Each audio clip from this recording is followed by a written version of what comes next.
dəyərli müəllimlər, əziz valideynlər və sevimli məktəb yoldaşlarım.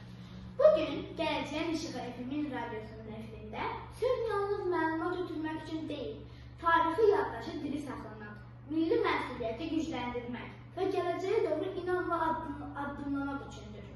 Efirə sükutla deyil, dərin düşüncə ilə başlayırıq. Çünki bu verilişdə səslənəcək hər fikir, hər cümlə xalqımızın taleyini yazılmış bir ömrün, fədakarlığın, vətənpərvərliyin və mənəvi bütövlüyün nümunəsinə çevrilmiş bir qəhrəmanın xatirəsinə əsr olunur. Mən, Yuxarı Vərdi Kənd Tumortu Ümumi Təhsil Məktəbinin 7B sinif şagirdi Ağzadə Yağmur. Məktəbimizin radyosu olan Gələcəyin İşığı FM-də sizi salamlayıram.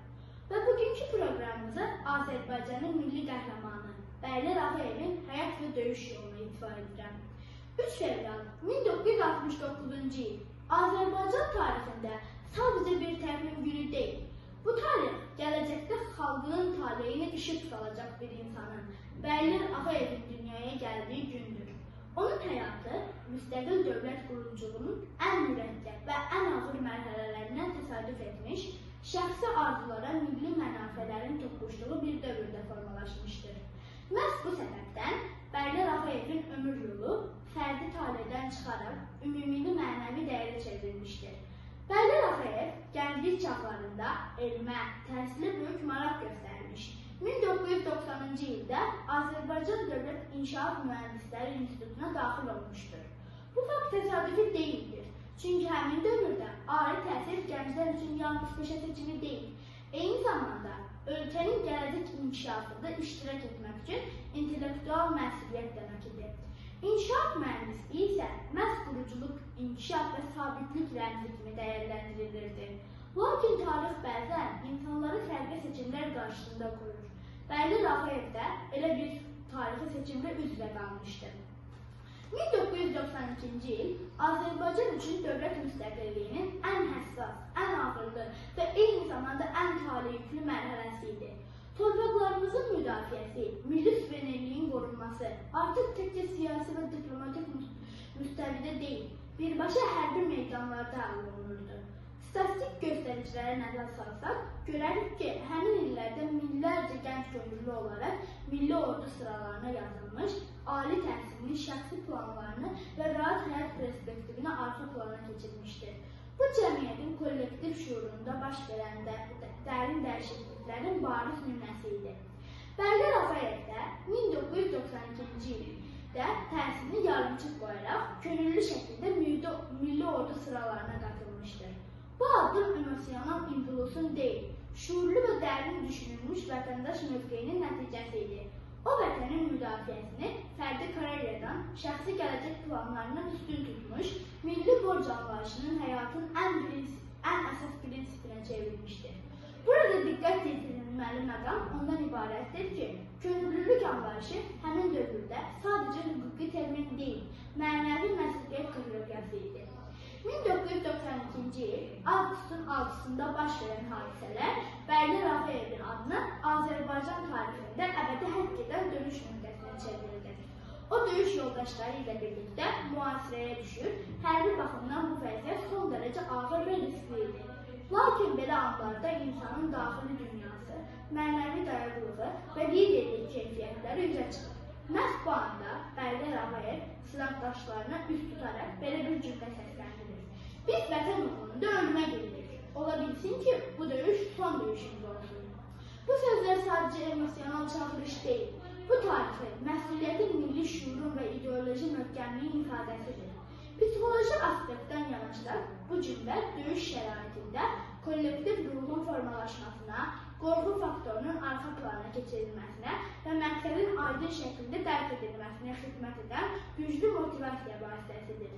Tarix göstərir ki, məhz belə mənəvi dayaq üzərində qurulan ordular ən ağır şəraitdə belə müqavimət göstərə bilmişdir. Bəylər Ağayev həmin döyüşdə şəhidlik zirvəsinə ucalmışdır. Onun fiziki həyatı sona çatsa da mənəvi ömrü yeni bir mərhələyə qədəm qoymuşdur. Çünki şəhidlik anlayışı Azərbaycan milli düşüncəsində sonluq deyil, ədəbiyyat kateqoriyasıdır. Bu anlayış xalqların kollektiv yaddaşında nəsildən nəslə ötürülən mənəvi kapital rolunu oynayır. Azərbaycan Respublikası Prezidentinin 7 dekabr 1992-ci il tarixli 350 sayılı fərmanı ilə Baylar Ağayevə ölümdən sonra Azərbaycanın milli qəhrəmanı adı verilmişdir. Bu ali ad təsadüfi şəkildə təqdim edilmir. O, dövlətin və xalqın birgə qiymətləndirilməsi nəticəsidir. Milli qəhrəman adı hüquqi statusdan daha çox milli şuurun rəsmi təsbiqidir. Bu ad vasitəsilə cəmiyyət qəhrəmanlıq meyarlarını müəyyənləşdirir və gələcək nəsillərə örnək model təqdim edir.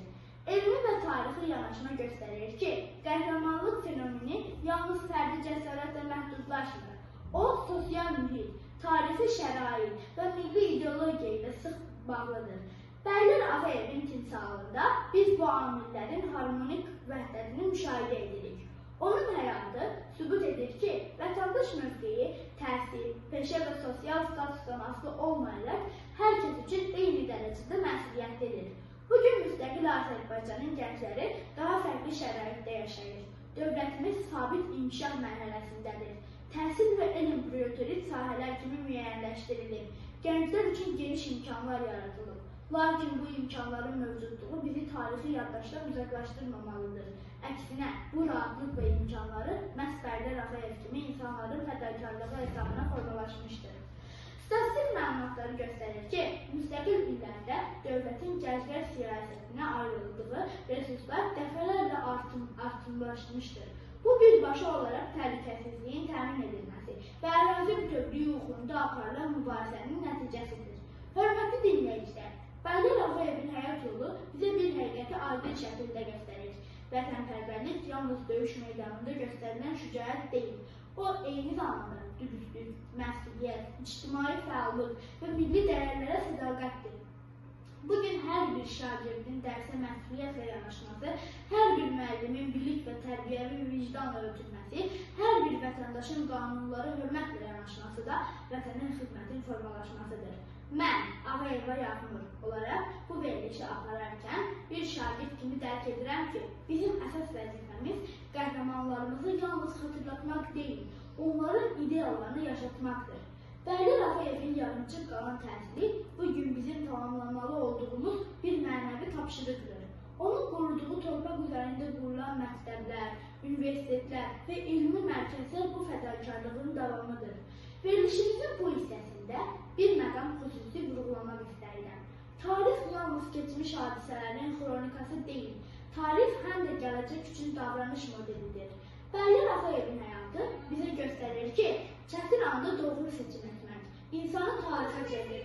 Bu seçim bəzən səssiz, bəzən isə son dərəcədə ağır olur. Lakin nəticə etibarilə xalqın taleyində iz buraxır. Əziz dinləyicilər, bugünkü proqramımız ümid mesajı ilə tamamlanmalıdır. Çünki şəhidin xatirəsi yalnız hüzün deyil, həm də güc mənbəyidir. Onların ruhu bizdə qorxu yox, məsuliyyət, ümidsizlik yox, inam tələb edir. Azərbaycan gəncliyi bu inamın daşıyıcısıdır. Sonda bir daha qeyd etmək istəyirəm ki, Baylar Ağayev kimi qəhrəmanların xatirəsi yaşadıqca bu torpaqda milli ruh söykənməyəcək. Onların adı çəkildikcə Azərbaycan daha güclü, daha sabit və daha inamlı olacaq.